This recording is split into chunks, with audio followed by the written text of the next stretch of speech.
Hello, everyone. My talk is geolocalization and restate over Brazil. But before I start, I'd like to make a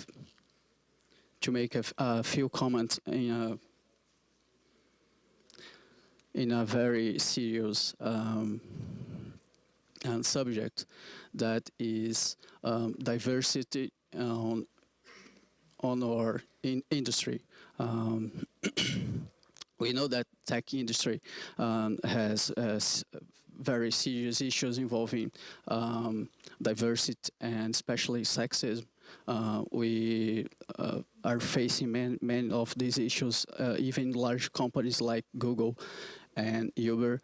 And I realized that we have a vast majority of male speakers and male people here at the conference. So I realized that too late, but I would like to bring attention for all of you that as speakers and attendees we can push organizers and conference to make a better environment for minorities. I would like to the next version of the conf would have at least 50% of female speakers.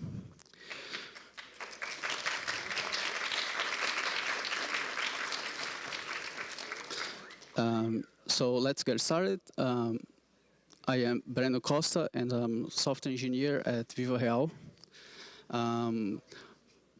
Some of you might know me, and you probably know that I am not from São Paulo. I am from Natal. Natal is a city at the extreme northeast of Brazil, and a direct translation to Natal is Christmas. So often people make jokes that I spent Christmas holidays at Christmas. So when someone say Feliz Natal, it's a direct translation to Happy Christmas. So of course I go to Natal at Christmas, and I spent my Christmas holidays at Christmas. Yeah, that's a bad joke. And why do I spend my Christmas at Christmas, right? Because it's a beautiful city. Here we have Ponta Negra, one of the most famous beaches of the city. And another bad joke is Ponta Negra is also known by local people as Black Point, another bad translation.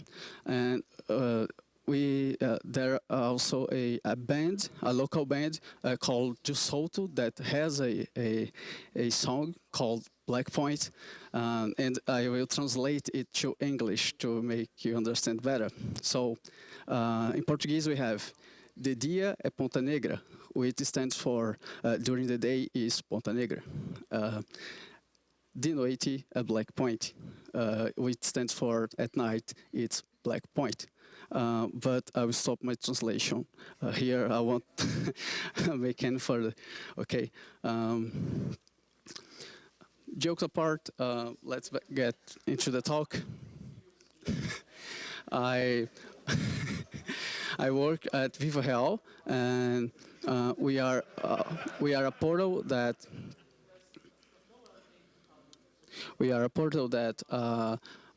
our mission is to help you to find a place to live of your dreams.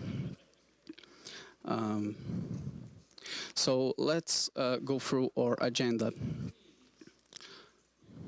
So first, I will give you some details about the context that we have, and then I will talk about how we build application to taking off those challenges and how metrics helped us to build this application, and how we needed to build the tools to have these metrics a better usage. And then I'll wrap up with some nice punchline. So let's understand product challenges.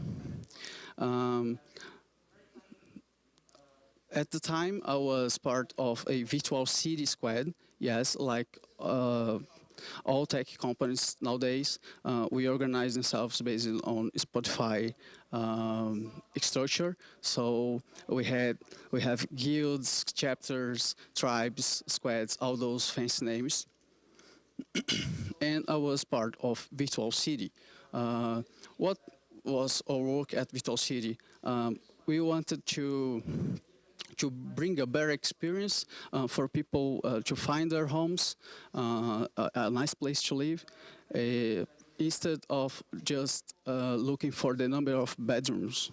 We want people to be able to know if this place would be close to their work, or if there are great schools for the kids nearby. So but in order to provide such experience, we first needed to handle some legacy that we have. As tech companies, we know that we have legacy. The code that we write today is the legacy of tomorrow, right? And VivoReal was no different. In fact, VivoReal is older than we think. It started 6 years ago in Colombia. So looking at our homepage, you can see that we can choose if you want to buy or rent an apartment or house or anything, and then search by address. And you can see that we can search by city or neighborhood and so on. So this is a very limited experience. We want to give more power to the user to search what they real fits their needs. So there was a reason because why our search experience was like that. Is a thing that we called location ID. Back then in Colombia, people come up with a solution to store addresses in plain strings like that, with levels separated by greater than sign. So we had country, state, province, city, zone, and neighborhood represented in just on one string. You notice that we have province, but we don't have province in Brazil, but it was a legacy that we carry since Colombia. And here is an example of an actual location ID. You may notice this pretty null there in the middle. Very nice, huh? So we needed to build an application to get over this location ID and handle addresses the way they are supposed to be handled. We are dealing with addresses like linear thing, and we know that addresses has geospatial information. We need to correlate them. We need to know that São Paulo is closest to Rio than is to Rio Grande do Norte. And with such kind of correlation, we can provide a better experience. So we introduced Christopher Columbus. In VivoReal, we often name applications as public figures, and the idea that the correlation that you may make is that, okay, you are dealing with an application that will handle address and geospatial information. Nothing more fair than make a tribute to a great explorer. But actually, it was a joke, because as you learn in history class, Christopher Columbus discovered the America by accident. He was, in fact, trying to reach India. So the joke was that we would accidentally give the right geolocation information for a given address.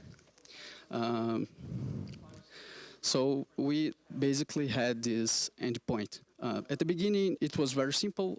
We just needed to receive an address and add geospatial information to it. So here we are specifying state, city, neighborhood, street, and street number in order to have a response like this. A full, a complete address with geolocation information, right? And with this point, we can plot it in a map and make nice representations and visualizations for our users. There is one thing in this payload that you may not be aware or saw before, that is this precision attribute. Or Columbus application had as backend a third-party GeoCode API services that would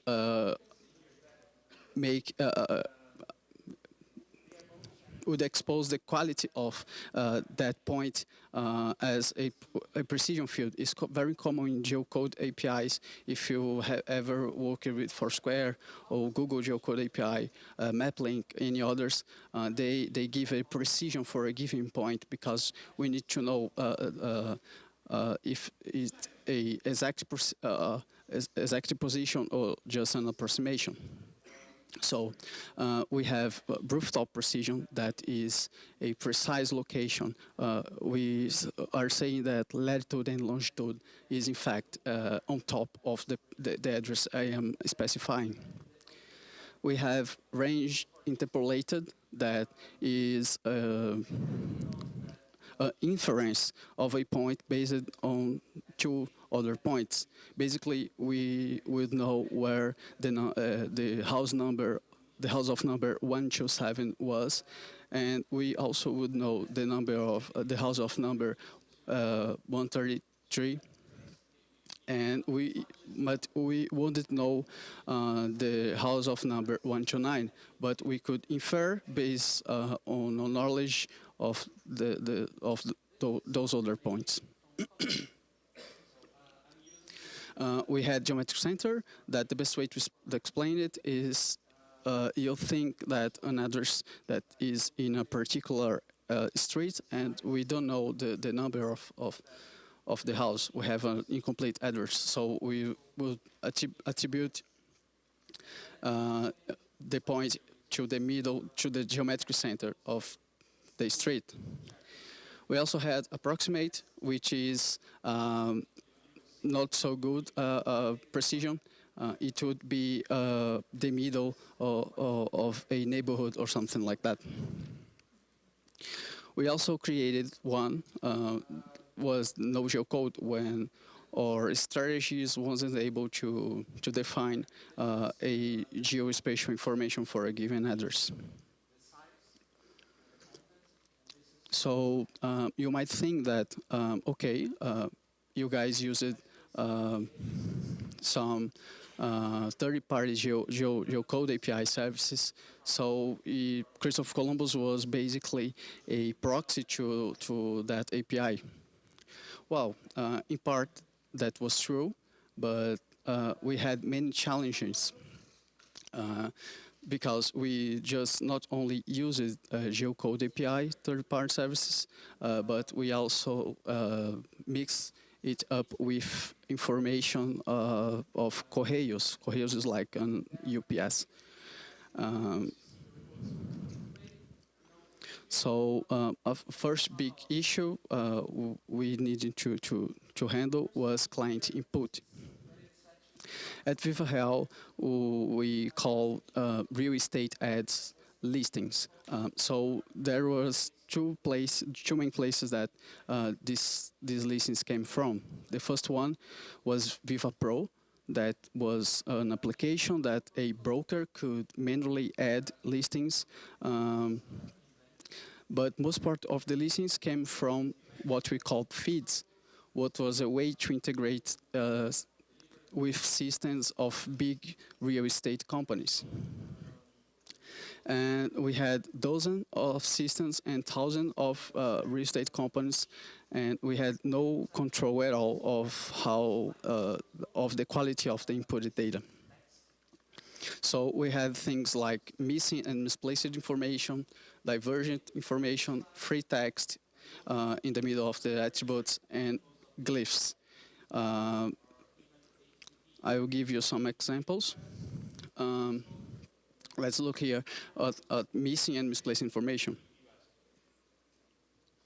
Very often, brokers and real estate companies want to hide some address information because there is this belief that as soon as a competitor sees the full address, they will steal this client from them. So they hid attributes on purpose. For example, here neighborhood link is missing, and we also had misplaced information. So like street number here is missing, but is within the street attribute. So we need to handle those cases. That was a variety of them in order to properly craft a query for our GeoCode service. We also have divergent information. Often a broker, a broker is nothing more than a salesman, right? He wants to sell something.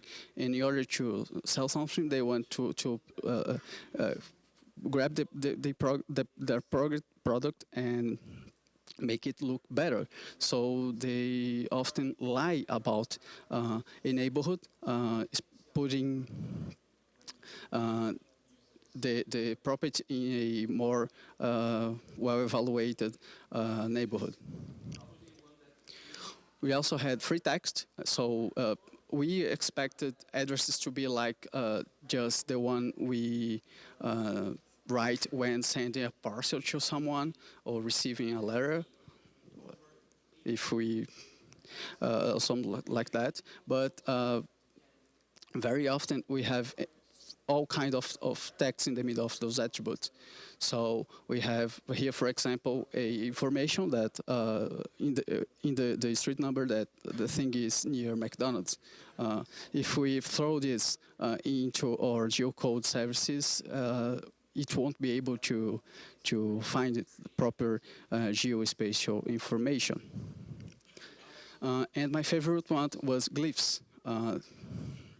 I have no idea how people do that, but would appear a bunch of glyphs that I never saw in my life. Probably because real estate companies' software was old and had no idea about UTF-8. But we have parentheses, weird characters, hyphens, and so on. So we needed to do a hard work at sanitization of this input. And then we had GeoCode API limitations. At the beginning, we had only a request rate limit of 50 requests per second, or 3,000 requests per minute, as you prefer. But when handling a data set of 6 million listings, with this kind of request rate limit, we would tackle tasks would take too long. So we needed to wait 4 days until all our listings were processed. So I want to give you a hint. Every time you consume or use a third-party services, make sure to understand why there are limitations, if any, because months later we discovered that this 50 requests per second limit was just for our security, as we would by human mistake, do a high volume of requests, and we'd be surprised with a huge bill. So we, in a 5 minutes talk, we increased our limit to 300 requests per second. So this GeoCode API was very slow. To give you an idea, it responds within 800 milliseconds, which is an eternity when dealing with microservices, right? And we needed to build a complex cache structure in order to overcome this limitation. But this is a matter for another talk. We also had random errors. What I mean by random errors? Well, we craft a nice query and send to it to this GeoCode API, and it will return 500. We will do the same request again, and we will have a grade A precision rooftop with nice and complete address. So we tried to overcome this with retries and exponential backoff, but it didn't work really well because we had many different clients, and every client has its own limitations. And for example, a user-facing application needed to give the feedback to the user as fast as we can. So it was not good to waiting retries and backoff, exponential backoff. A batch process can wait much longer. So we adopted the mantra that is very common in the gRPC community, that is smart clients and dummy servers. You might think that we are spreading knowledge across clients of how about they retry or wait and so on, but in fact it's a particular behavior that each client has, so do not try to hide it in your API. Let the clients make their decisions. Also, we had a bunch of shenanigans. Yes, shenanigans. There are weird and strange things in GeoCode API. Sometimes we would craft a query and it would work for São Paulo, but not for other parts of Brazil. So we also need to guess how it would behave. So in order to handle these client user input issues and GeoCode API limitations, we introduced a concept of a step. Here, using a Scala trait, we defined this concept of step that was a object that would respond to the process method that would receive a context and return a feature of context. Personally, I don't like traits. I think people often use them as abstract classes, using as a mechanism to avoid code duplication. And we know that is bad, and we know the pitfalls of that. But here, a trait is used by define a concept in your domain. So it was very nice. Actually, this is the whole code of the trait, the step trait. So using a trait like that can be very helpful. So what is this context that we pass through? Well, the context is all data needed to a step do the process. So a context had a status that could be processing, processed, or invalid or failure. It would also have a request address and a response address. would be built along the steps.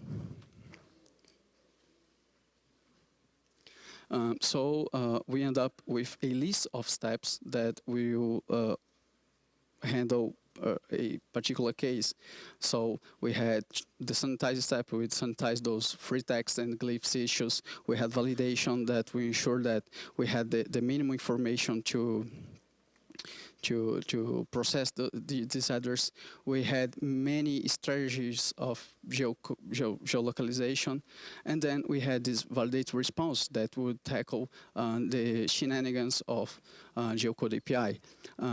Very often we would give an address to GeoCode API, and it would return a geospatial information of another address. And we realized that we need to validate these responses to ensure that, in fact, we had the right address to avoid the false positives. So taking advantage of Scala functional approach was very easy to pass a context across all those steps. Here we are using fold left that we might think it's very complex, but it looks like rubyist inject or reduce method, where we pass a initial value and then we pass a block or a function to walk across a list of elements. So here is the walk function. You can see that we receive the context that we will pass through and modify it to across the steps, and do some checking on the context status. If the validation steps say that it's invalid, there is no need to pass it through other steps. So we had this design, we had steps. It was very easy to add steps, remove steps, modify the behavior of existing ones. But remember, we had inputs that we had no control, and 6 million listings was a combination impossible to think of as a human. So we realized that we need metrics in order to see if we were at the right track or not. We needed to know if our application was delivering nice results. As engineers, when we talk about metrics, we always think as response metrics, throughput, error rates, and things like that. But in fact, what I mean by metrics is product metrics. Doesn't matter if your application is fault tolerant, resilient, and fast if they deliver poor or wrong results, right? Imagining a product suggestion API that would suggest cat food for a dog person. It won't convert, right? So we talked with our product manager and to come up with some metric that would help us know the quality of our responses. He suggested to use the precision. Precision can have a direct relation with the quality of the response. A rooftop precision is far better than an approximated one. And to us, rooftop and region interpolated precision was the most important because we could pin it in a map better than approximated. That would be a center of a neighborhood, and we end up with a bunch of pins at the same point. So here we can see the progression of the rooftop and region interpolated, and we did many iterations in order to achieve this result. But it was very hard to deal with this because our iteration cycle was too high. I mean, we needed to wait days in order to see the effect on this graph, because we needed to wait days to process those 6 million of listings. So we come up with a dashboard that would give us real-time feedback. So here we can see how many addresses were processed. We have geocoding precision distribution. We had which geocode strategy was most effective, and other application metrics. But it was still too high. The cost was still too high because we need to build or modify a step, review the code, make the deploy, and wait a few hours and see that, in fact, our modification didn't have the result we wanted. So we needed to make a rollback. And rollbacks can have a high cost in your team's morale if we do a bunch of them. So we needed a tool that could give us better iterations, that we could have quicker feedback before deploying our application. We know that is good, right? We know the benefits of TDD, so it would be better if know the quality of our changes before deploying them. So I started to think how we could tackle this problem, because we had so many variations. We had the limitation that we could not overpass our quota limit to GeoCode API, so it was a element that had unpredictable behavior that we rely on build our responses. So how could we do a thing like a property test where we run across our many input across our functions? We had a non-deterministic issue, and I remember thinking that if we had non-deterministic issue, we need non-deterministic science to solve that. So I started to talk with Yara. She was a statistics expert of the data analytics squad.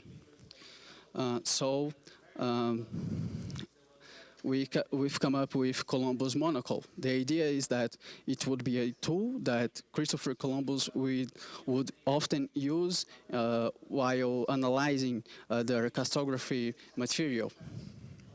So where is that? So it's basically Scala and R scripts glued up with shell script, right? Very nice. And you might notice this makefile here. At VivoReal, we use makefiles to build common tasks in the applications. So to run tests, build Docker images, and a variety of things, we write makefiles that are independent of if you are using Go or Scala or Ruby. You can have some standard tasks and make easier to developers work in different teams. So let's start with Scala. Well, we used Akka streams very much because we needed to build tools to reprocess the data, and the data was in production, and we could not harm the production systems. We need to take advantage of Akka streams back pressure in order to do this process with the real production systems. So I used Akka streams to build this Monaco tool. This is actually real code. This is valid syntax, and it shows up how powerful Akka streams abstraction is.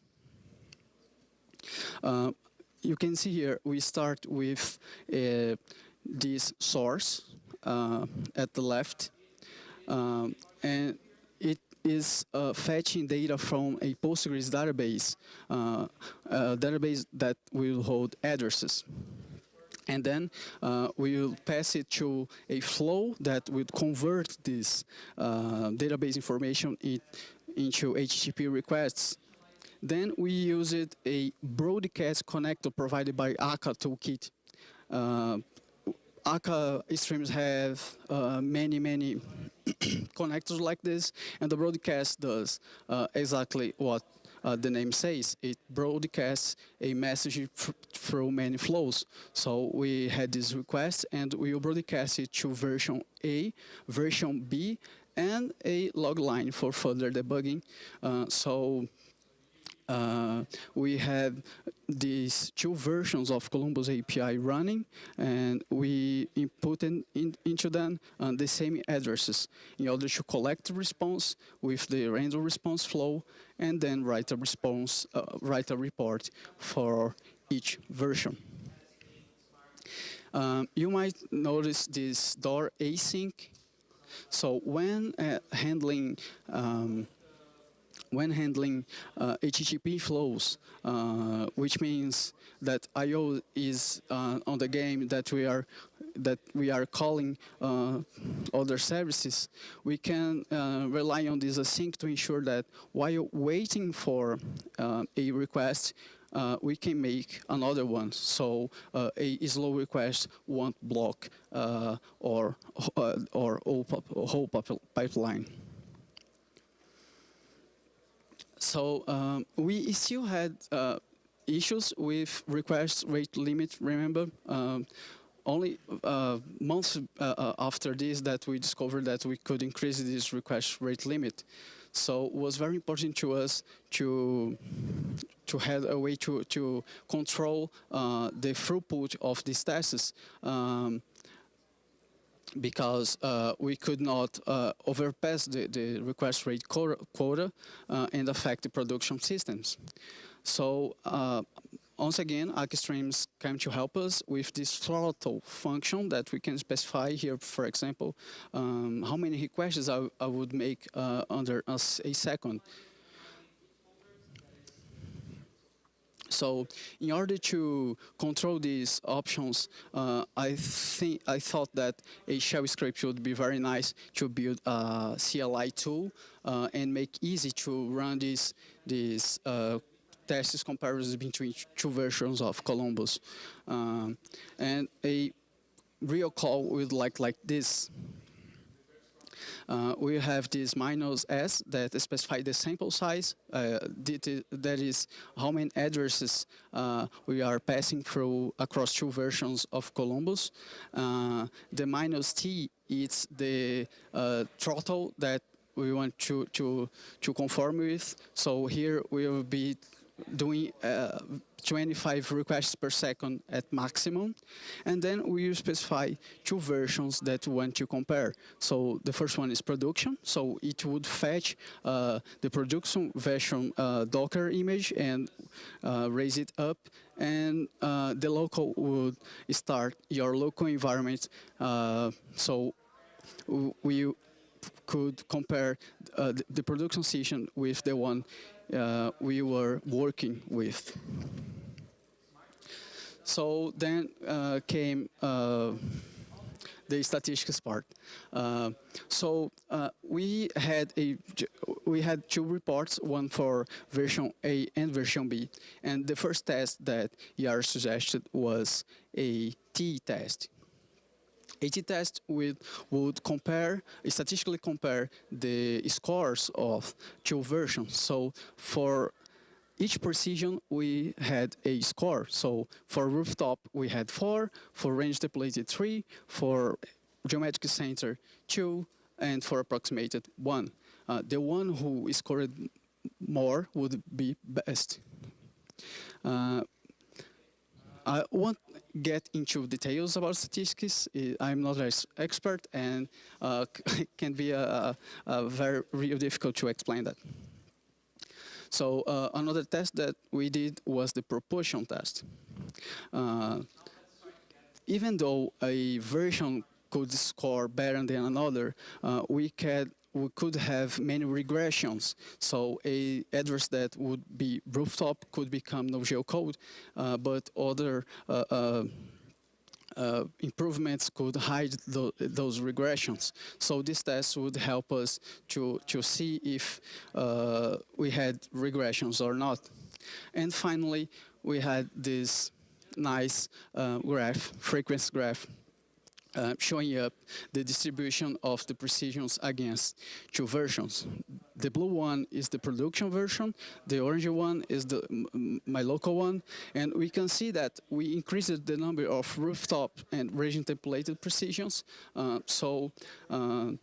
You can see how our steps and strategies could change sensibly the quality of the responses of the GeoCode API. So wrapping up, our main goal was to give geospatial information to addresses and build a better experience for users, but we also helped other systems. For example, we had a recommendation system that increased their conversion rate by 30% by using latitude and longitude to build suggestions. So it was really nice. We also saw that Scala Akka provide great tools. I didn't get much into it, as you can see documentation and books about it, but we had some real-world examples of how it could be used to build easy to modify and very, very reliable systems. And the most important, we saw that metrics matter. As soon as we were able to back up our product decisions on data, we evolved much faster. Don't be reactive. While this is good for applications architecture, this isn't good for product decisions. If you can back up your product decisions over data, go for it. We also saw that not only metrics, but fast feedback matters too. So if we need to wait days until we have feedback, we'll probably evolve too slow. That is it. You can find me in the internet under the handle Brennovich. You can tweet questions or some other things.